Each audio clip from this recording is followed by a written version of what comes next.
Hello everyone, it is Shadowswalm. I have the patch 4.9 notes for League of Legends. Let's jump into things, shall we? Not gonna bother reading this. If you guys want to read the full list of, all the changes and everything, click the link in the description down below. Otherwise, just listen to my voice, however annoying or soothing it may be. So this patch we got visual updates to Karthus. We have champion changes to Braum, Kha'Zix, Rengar, Raka, Kassadin, Pantheon, and Rumble. We have some minor changes and bug fixes to the recall animation, Volibear and Elise. Some changes to the jungle on Summoner's Rift. A change to Kha'Zix on Twisted Treeline and Crystal Scar. And just some overall updates in general. Sorry, lost for words there. But let's get going, shall we? Karthus, visual updates for him. Karthus has received a visual update and is ready to reap the living in style. Check out the full details here. I'm going to go ahead and click that. We can take a quick look at that. And, yeah. That's dope. That's sort of what the skins are going to look like. Yeah. I can't wait. Just saying. Actually, yeah, I'll probably make a video about the changes to Karthus.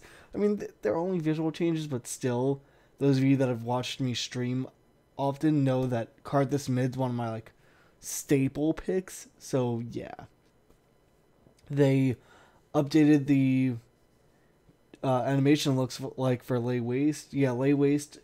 Add a new indicator that shows the full area of effect, alright, and added crit style combat text and a unique sound effect for double damage cues.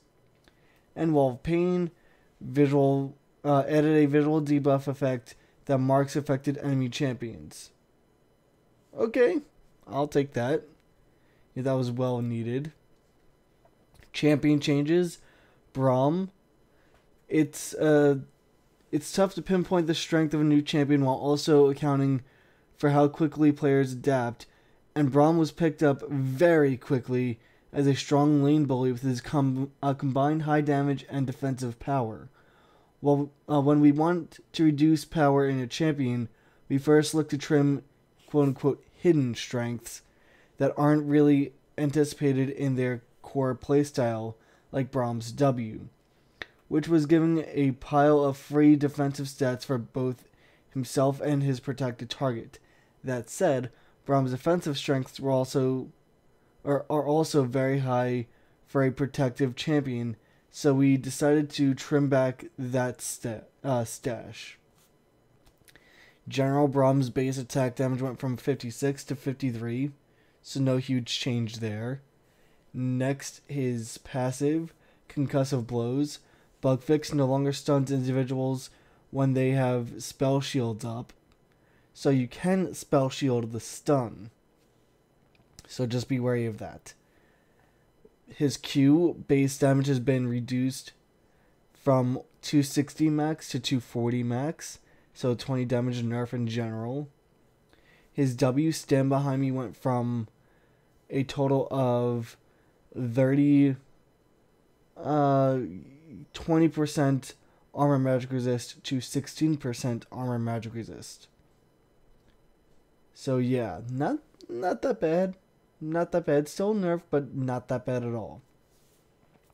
His E, Unbreakable, fix a bug where, bug fix. We've cleaned up a few cases where certain effects could bypass Unbreakable's active barrier. So glad they fixed that. Kassadin, his base movement speed went from 350 to 340.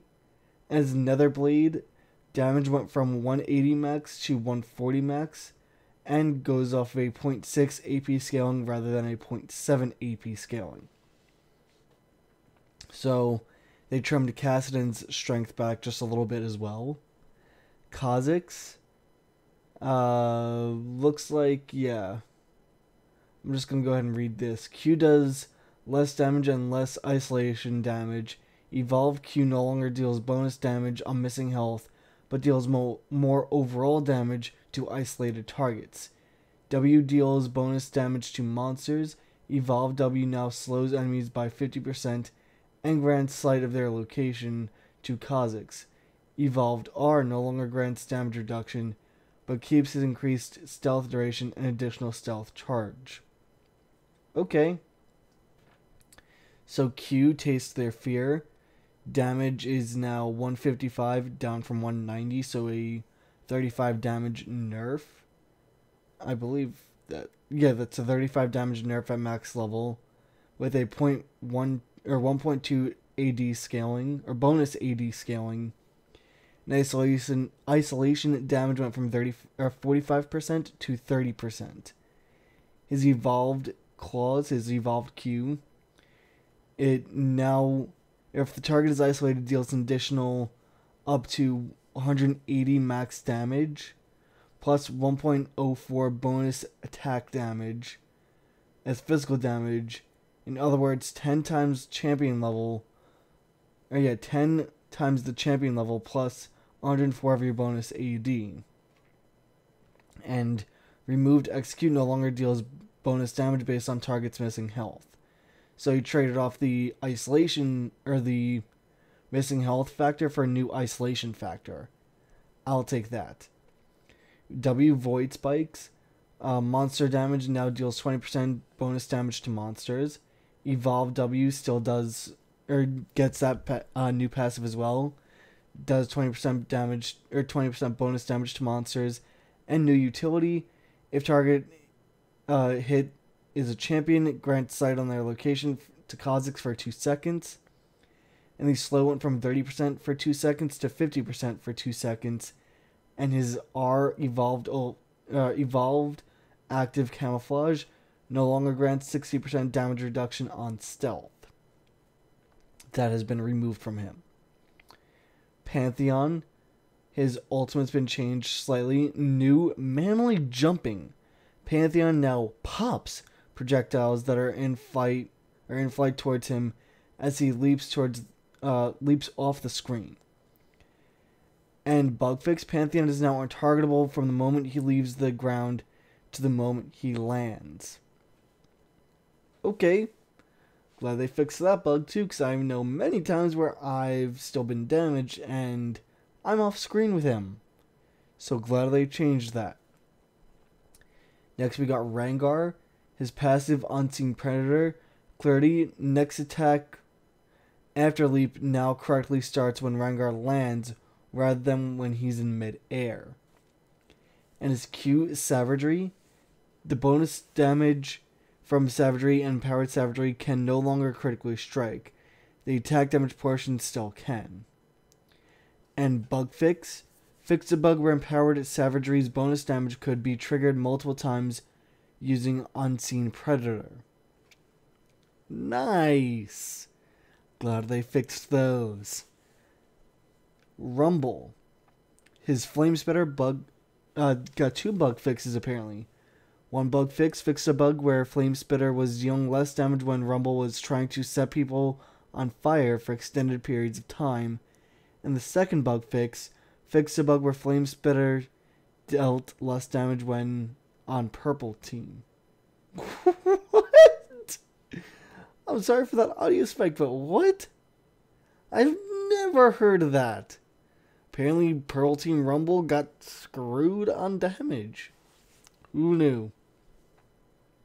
Or sometimes at least. Soraka. Her Q Star Call has been changed a little bit. If Star Call hits an enemy champion, Astral's Blessing cooldown is reduced by, instead of 15, or scaling from 5% to 15%, now scales from 10% to 15%. So now it goes 10, 11.25, 12.5, 13.75, and 15%. For the minor changes and bug fixes, recall animations have been fixed for Diana, Elise, Kha'Zix, and Nami. Fixed a bug where the falling champions would occasionally cancel their recall animations. So Diana, Elise, Kha'Zix, and Nami still have their animations for recall. Elise, her Repel, fixed a bug where the initial cast of Repel could not be used on wards. Elise no longer needs to cast Repel twice to descend on a ward. Okay, I'll take that bug fix. I know lots of Elise players will too. Volibear. Rolling Thunder. Bug fix. Fixed a bug where Volibear's target would not be thrown the proper distance if the throw's end position was inside of a wall or crowd of other units. Again, glad they fixed that bug. The jungle. Bonus experience has been nerfed now on the jungle. Jungle monsters now no longer give additional experience based on their level to remain consistent with lane minion experience. Pretty much what was happening was a winning team's jungler could clear out his jungle for even more experience.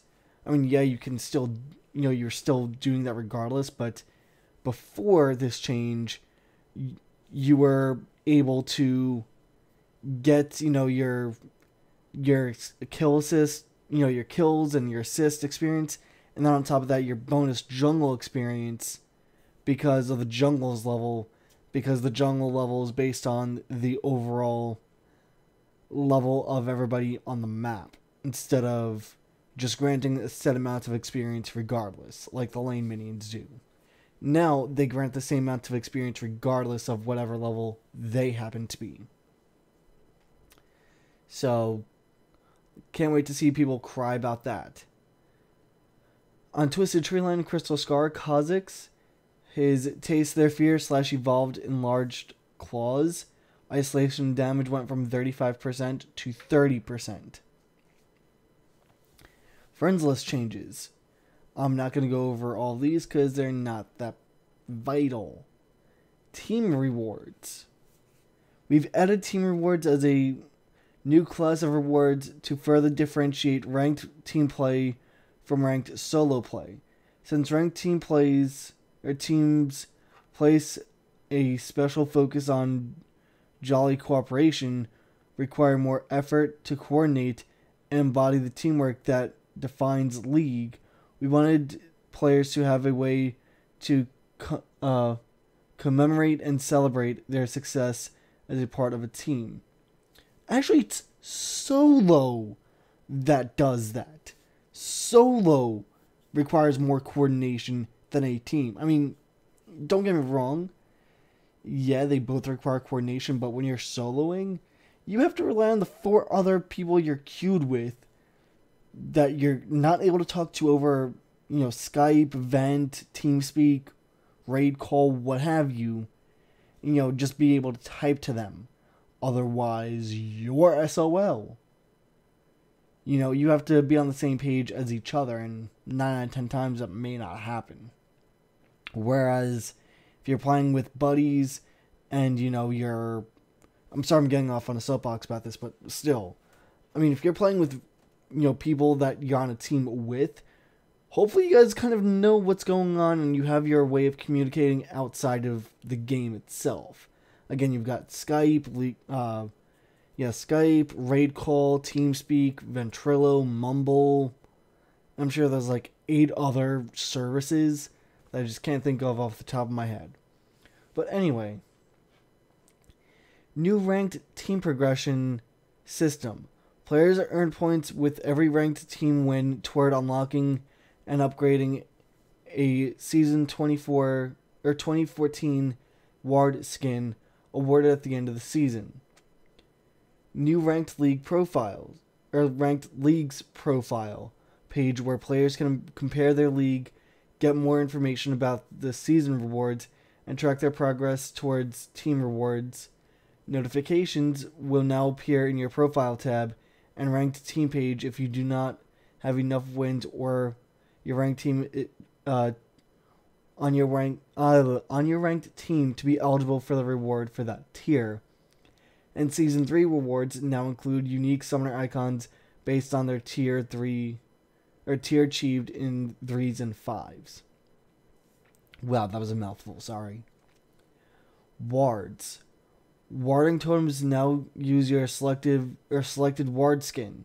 You can now proudly display your ward skin in game, even if you primarily rely on yellow trinket to contribute to team vision. but you should totally be buying green and pink wards too to help your support. Ward skin selection now is applied to Warding Totem trinket wards. And to maintain visual distinction from trinket wards, stealth wards,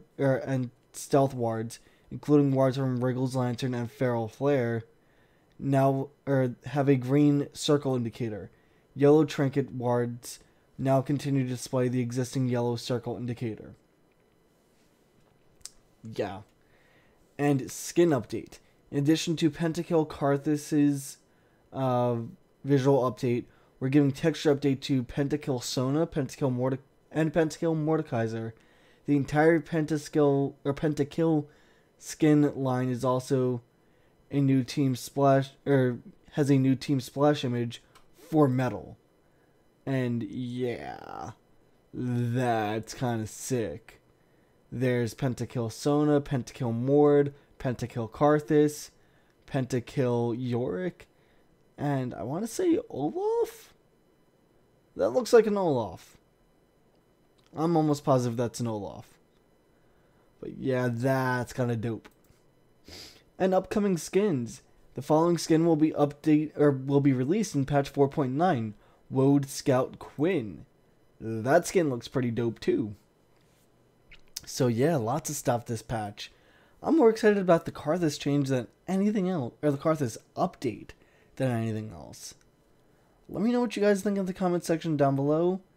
Don't forget to check out the new update I put out for the 200 subscriber giveaway that I'll be doing whenever we hit 200 subs. I've got a Blue Yeti to give away and a mic stand to go with it. So if you guys are interested in that, definitely go ahead and check out that video. Put a link in the description down below to go see it. As always, my name has been Shadowswalm, and I will talk to you all next time.